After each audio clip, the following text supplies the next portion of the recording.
In this video, we'll learn more about animations and interactions in Canva.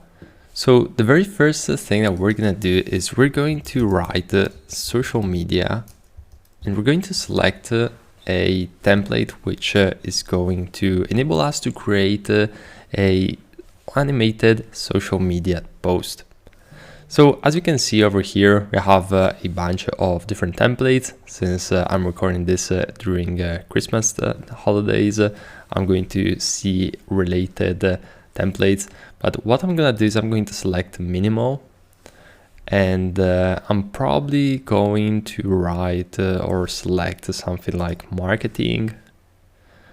And I'm going to select one of these. It doesn't really matter which one you select. It's the most important thing is to understand the concept.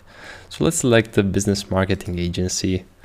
As you can see, it's opening up, and as we see, we basically have this main content and also this image which we can edit, and we can also add, as we're going to see in just a moment, another animated video.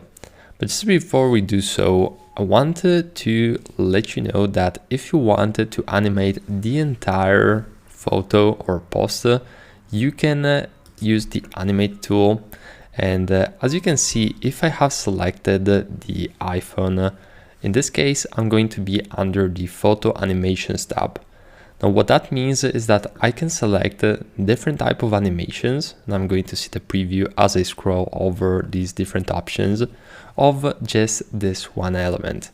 Now this is true also for individual elements on the page, so I can pretty much create a custom animation for each and every one of these elements, including the text, which has its own set of animations and features. So this is something that you want to keep in mind. But there's also this animations option, which is the page animations. Now what the page animation does, it basically animates the entire page. So each and every element is going to have this animation, as you see in the preview, as you scroll around the different effects. So this can be really useful, and most of the animations are free. However, there are some which are premium, as you can see by the yellow crown on the bottom right hand corner. However, this can definitely be useful both on an individual level and on a page level whenever you need some animations.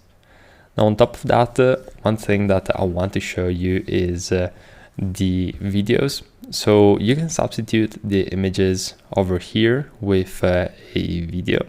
So for example, if I just drag and drop, and as you can see, as I'm moving this video around, Canva automatically tries to snap to elements which are eligible for basically having that video. So if I release, as you can see, I'm going to be able to see the video directly here. And if I double click, I can change the ratio and the area of the video. And this is something which is really useful. And as you can see in the presentation, you're going to be able to see the video. And if I add a animation, let's say that we add a page animation, you can see that the moment that I click, I'm going to be able to see both the animation and the video at the same time. Now, as you can see, Canva is automatically uploading the entire video. So this is going to be a very lengthy post. It's 1 minute and 57. However, if you want to make it shorter, it's really easy. Simply double click on the animation and or actually on the iPhone. And as you can see over here, we're going to have this scissor icon with 1 and 57 seconds. So you can simply reduce the time to maybe say just 4.5 seconds.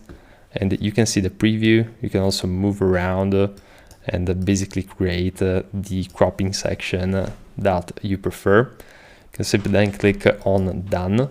And at this point, if we check back, we're going to have the animation, and the post is going to be much shorter in this case. And of course, you can download it in your favorite files.